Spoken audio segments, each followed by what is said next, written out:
Last year, we shared a full breakdown of our average monthly expenses for our first year living in Spain.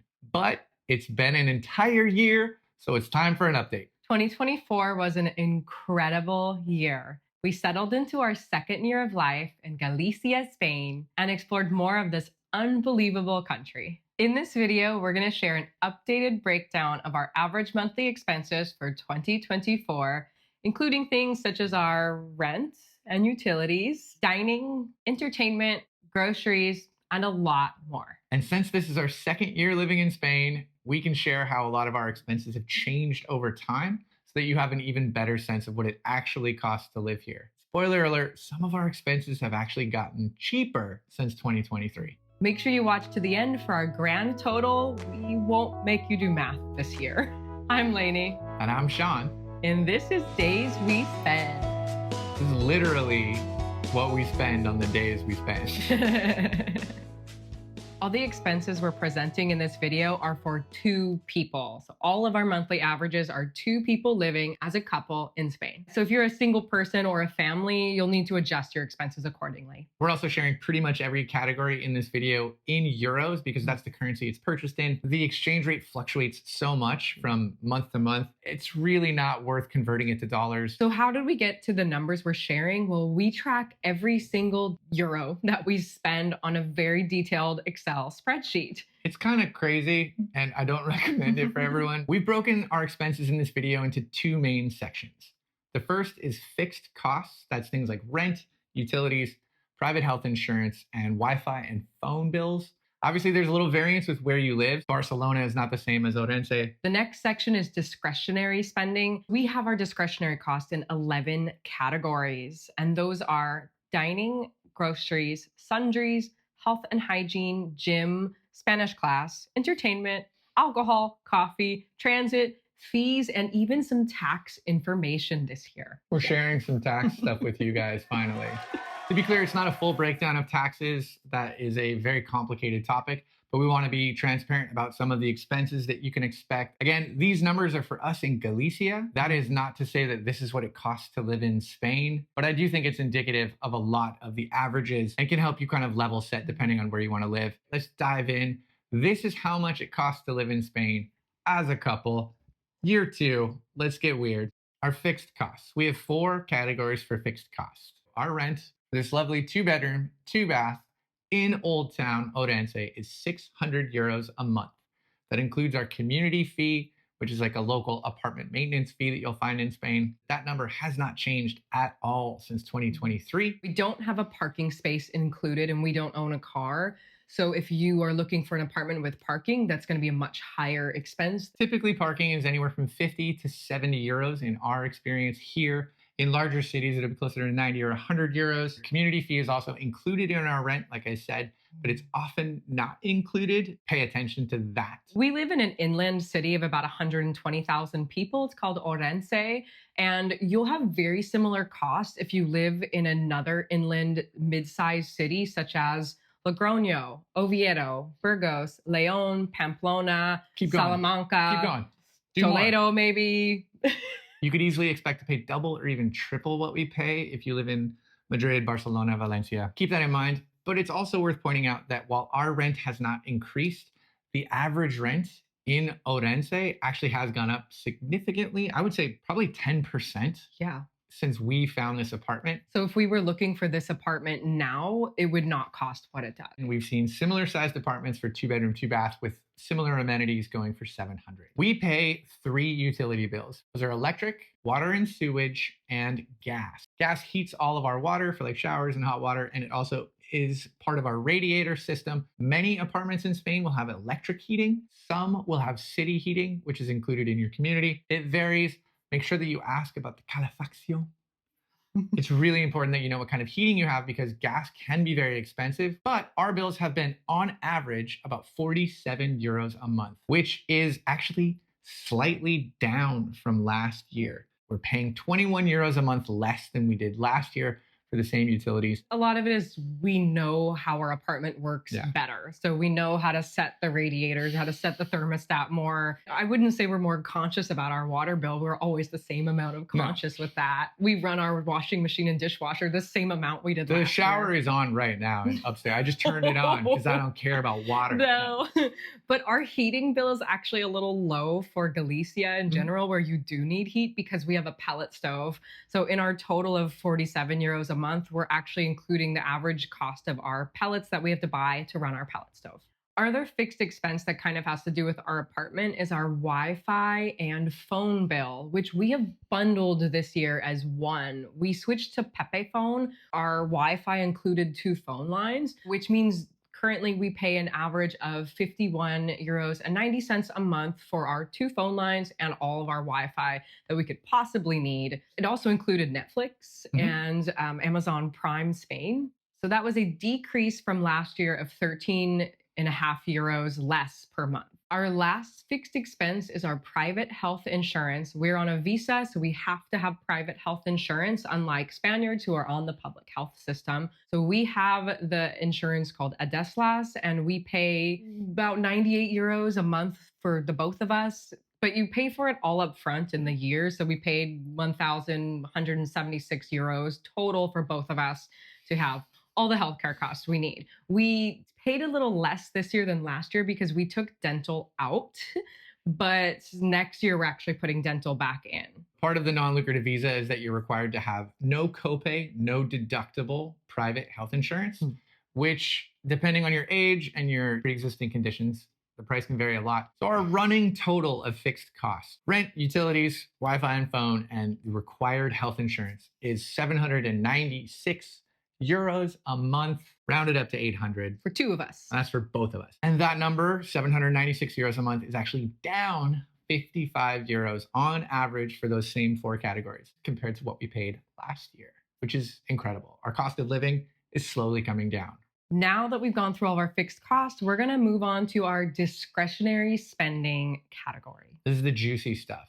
So all of the next categories is a reflection of how we like to spend our time, how we spend our days, how we spend our money, like the lifestyle that we like to live in Spain, but it also really reflects a lot of why we live in Spain. The quality of life is really high for what it costs. And we're going to show you what that means with these 11 categories. Our first and biggest category is dining.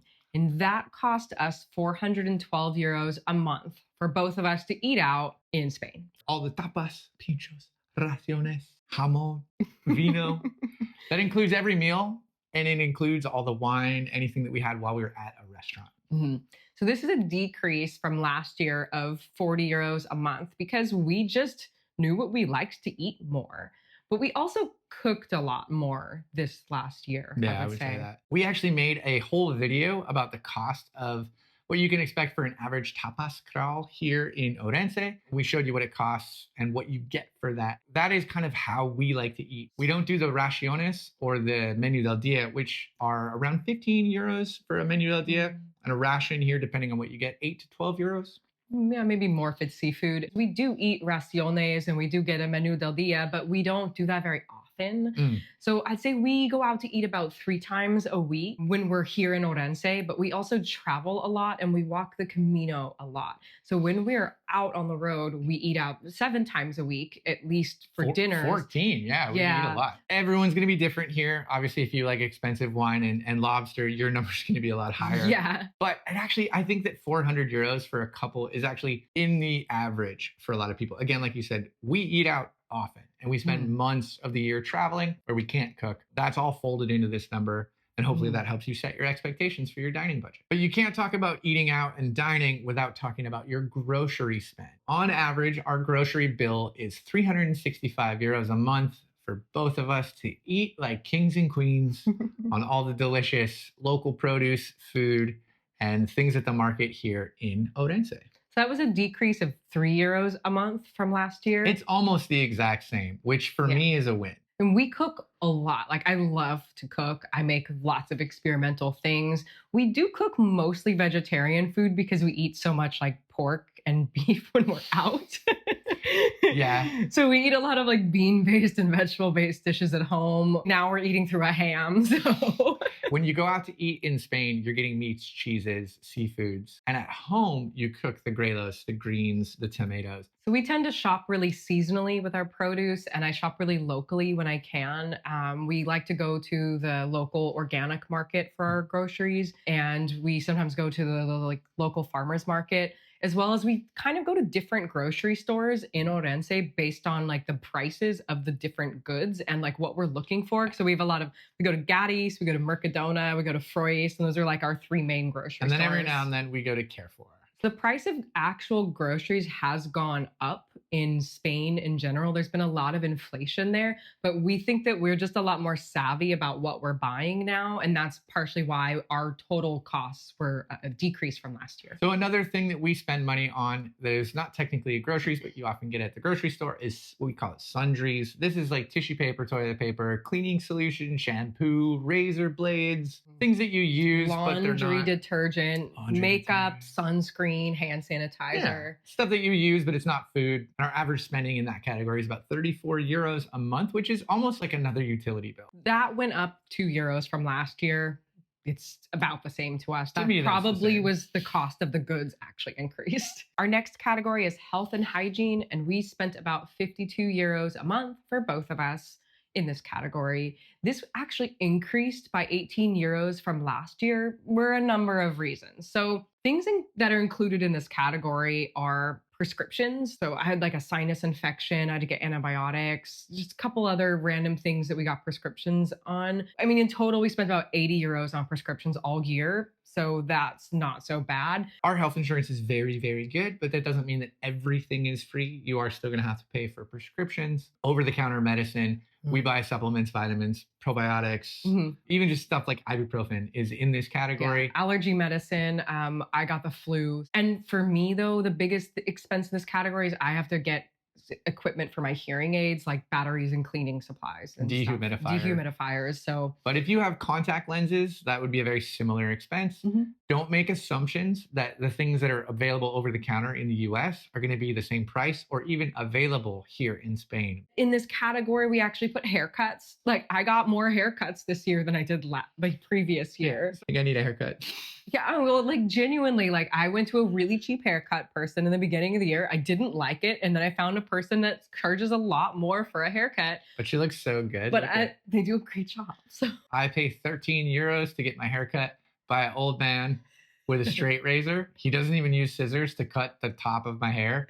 It's always fun. It's worth every penny. And I currently pay about 36 euros for a haircut in a really nice salon. And that includes like a shampoo, the wash, and then the blowout styling. Give him a pose. Blowout styling. Look at how good that looks. Something else that we break out into its own category is gym memberships. We pay on average about 40 euros a month for gym membership. That mostly includes just my gym. I go to a rock climbing gym here in Orense. It's a very specific type of gym. So 40 euros is higher than the average basic gym where you're just gonna like move weights around or take aerobics class. But for me, it's worth it. I'm very happy to pay that, but that is not typical. For the first 6 months of the year, I was paying about 50 or 60 euros a month for a really specialized gym that did aerial circus. And I actually stopped doing that about 6 months ago because now I just don't have time to justify that expense because I'm doing a lot more swing dancing, which was always been my primary source of fitness. Yeah, and fun. So it's a good thing. I've just replaced it with something that's much more cost effective. If you're going to move to Spain, it's pretty important that you speak Spanish, which is why we pay on average about 52 euros a month for our Spanish class, Spanish lessons, and other educational tools. We go to a place called the Escuela de Idiomas to take classes, and they're funded by... It's an official government curricula. They have these very similar schools all throughout Spain. So we each pay 105 euros for 9 months of twice a week, 2-hour classes with 4 hours a week for 9 months. I said that in the most confusing way possible. 100 euros is a school year's worth of twice a week classes. And that class has textbooks. So we had to spend 41 euros on textbooks for that class. In addition, I spend 17 euros an hour on a private tutor that I do online. And I don't do these every week, but I'd say 3 times a month or so, which I started though taking those lessons partway through the year in 2024. Yeah, she's such a better student than me. We also paid for the Duolingo family plan because I was using it to just like practice vocabulary, and Shawn thought he would use it, but he doesn't. So the 123 euros we spent on that last year is not something that will continue moving forward. Don't do it. Our education expenses have increased since last year, but that's a good thing. That means that we're investing. And by we, I mean mostly Lainey is investing in learning Spanish. I'm trying to read more. I actually have a library card for the library here, and I'm reading like graphic novels in Spanish, which is really fun and way harder than I thought it would be. Our next category is entertainment. Fun. We spent 67 euros a month on entertainment for both of us, which was a decrease of 24 euros from last year. We are not having any fun. Obviously, we're having tons of fun. This is the most strange number in our list and probably the least likely for you to replicate. If you go to concerts, if you go to events, if you go to shows, movies, we just don't do a lot of that stuff. Yeah. The things that we like to do are like festivals that are like free or low cost. And we go to hang out with friends. We walk the Camino a lot. That's a lot of our entertainment. Yeah. And when we walk the Camino, we visit a lot of museums and churches, and we pay for those admissions. And that's included in this entertainment budget. We went to one dance event this year in Sitges, whereas last year we attended 2 dance events. And we even took a pottery class this year. We made some pottery in our local class, and we'll keep making more. We're so good at pottery. It's not great. It's a spoon holder. I'm proud of it. Odense also has a lot of free entertainment. We have so many festivals here, and we go out to hear all the music at the festivals for free many times a year. They set up massive stages and there's free entertainment. And a lot of cities in Spain have that. Our fun budget has gone way down, but our enjoyment is through the roof. One of the places where we have fun is our next category, which is alcohol. Sounds worse than it is. A lot of Spanish life happens in the plazas. It happens outside. It happens at the bar. And it happens at like festivals and stuff where you have a couple of drinks and watch people dance around in puppet costumes. It's wild. Our budget on average this year was about 109 euros a month for both of us to have a pretty rad time. That's actually a decrease of 24 euros a month from 2023, which is probably a good thing. We're drinking a little bit less. But we also just mostly drink wine, beer, and vermouth when we're out. We don't really get cocktails at all. And those are going to cost a lot more. Like our wine and beer and vermouth cost anywhere from 2 euros to 3 or 4 euros a glass versus a cocktail's 8 to 12 euros. We made a whole video about how to order a beer in Spain where we talk about the different sizes of beer. A small beer can be like €1.50. And if you want to get a tankard, that's going to be, $4. Yeah. So our category of alcohol includes anything we drank out at a bar where we were just going there for drinks to socialize. But it also includes anything that we purchased in grocery stores to consume in our house, like bottles of wine or liquor or any of the ingredients we use to make our own vermouth, which was a super fun experience. We did a medium job. It was great. And we're going to make more. We're going to make more. When we purchase wine in a grocery store, we pay on average of 3 to 4 euros a bottle. Sometimes we splurge and get an 8 euro bottle, but sometimes we go hard and we spend 8 euros. But if you're someone who wants to enjoy all the very nice wine, you're going to be spending like 8 to 25 euros a bottle. To be clear, that doesn't include any wine that we got while we were dining. That's part of our dining category. So if you have a bottle of wine or a glass of wine with dinner, that's not included in this category. And related to alcohol, we have a separate category for coffee. This has also gotten smaller compared to last year. On average, this year, we spend 26 euros a month for both of us to enjoy coffee. That's a decrease of 13 euros a month. So we're saving a little bit of money on our coffee budget, largely because I think we have coffee at home more often. I think we just drink it a little less. Like we drink a lot of coffee when we're walking the Camino. And this time, instead of 3 coffees a day, I think we switched to like one or two, or sometimes we bring our own instant coffee. A cafe con leche for me is around 2 euros. Last year, both of us spent 1,535 euros for all of our transit expenses. It includes high-speed trains, buses, all of the taxis, and it even includes rental cars and any gas and tolls that we paid while driving a rental car. It's about 128 euros a month. And that's actually down 13 euros from what we spent in 2023. We don't own a car, so that doesn't include any kind of car insurance, maintenance, parking. It also doesn't include any flights. We took a few flights to meet with friends and family last year, but we're not including that because everyone's travel plans are very different. This is mostly just travel for getting around Spain, which is why we're including the trains and the buses. To further break that down, we took 14 long distance high speed rail trips. We took 6 local train trips, and we had 6 Bono tickets, which essentially is like you prepay to ride a section of train as many times as you want. And so we did that. We did 6 trips with our Bono ticket. In our experience, the train has been delightful. It's been affordable. We're going to do it all next year. Our other transit, like taxis, buses, rental cars, any tolls or fees associated with the rental cars was 870 euros. And just to let you know, when you go to visit Madrid, which we do often because we have family there, a 10-pack Metro Pass costs 6 euros and 10 cents. If you live in Madrid, you're probably not going to rent a car very often unless you want to get out of the city.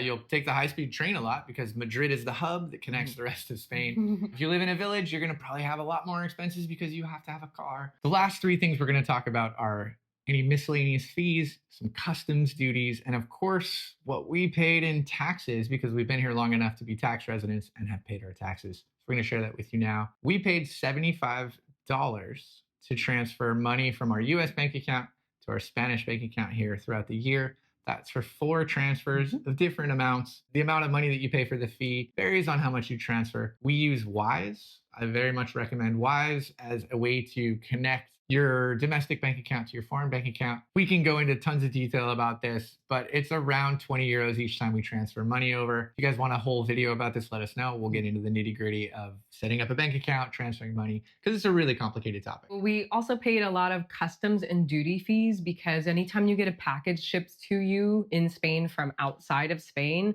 or is outside the EU especially, it's really expensive. Like your friends and family want to send you something, you will pay a lot of customs and duty fees on that. So we paid 124 euros total for the whole year for customs and duties. We ordered a few things from a few very specific producers, and we received some gifts from friends and family. It's kind of a bummer to get a present, and then the post office, like the post person at your door is like, you owe 20 euros and 40 cents. And you need to pay it in cash right now. And now for taxes. This is again as a very brief summary of our taxes without a lot of detail because A, we don't want to share everything about ourselves on the internet, but also B, that's maybe a topic for another video. We paid for 2 major costs here. One was to file our taxes, both in the US and in Spain, and then the actual amount that we paid. In the past, living in the US, we filed with TurboTax and have had no problem with that.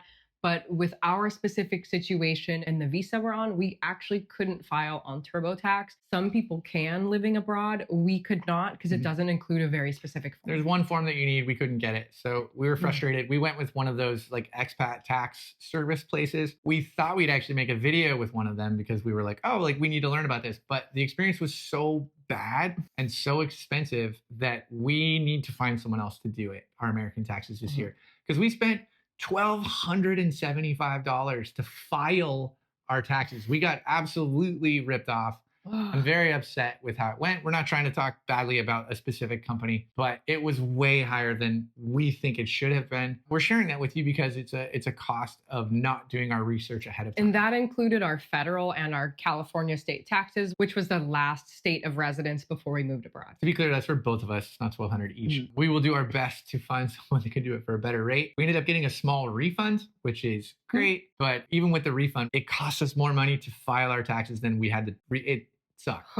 Luckily, we looked for a few other places that would file in Spain, and the number was also insanely high, in the thousands of euros, just to file. So we decided to reach out to our network of friends and say, what do you do to file your taxes here in Spain? And we got a really great recommendation for something called a gestor.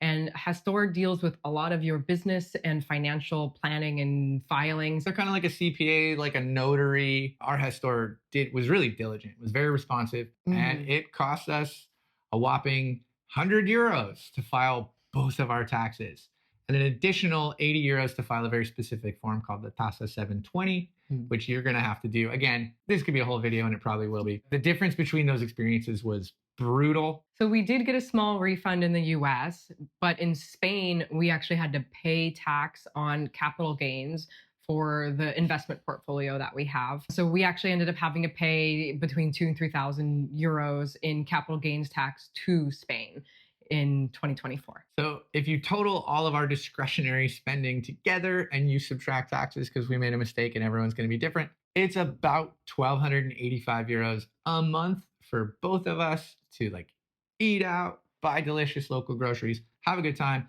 make terrible pottery, do all the things. It's literally everything. So our grand total for all of our average expenses for the two of us to live in Galicia, Spain is 2,082 euros a month.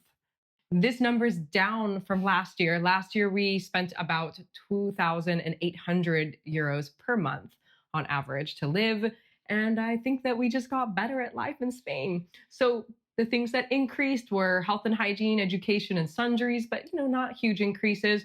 Stayed the same as our rent, and everything else decreased. And we did a lot this year. So just remember, these are our costs in Galicia, Spain, and an inland city. So scale this differently if you're in Madrid, Valencia, Barcelona, or a coastal city as well. We had a lot of comments last year. Some people said, wow, that's a great price. Whoa, that's too much. They're both correct. So this is our cost, like what we spent for our slightly bougie, not American, but not Spanish lifestyle here. Yeah, and it involves a ton of travel. Like we're exploring Spain to see what we like. We're really happy to share with you kind of what we spend and be a little vulnerable and show you kind of where our money goes.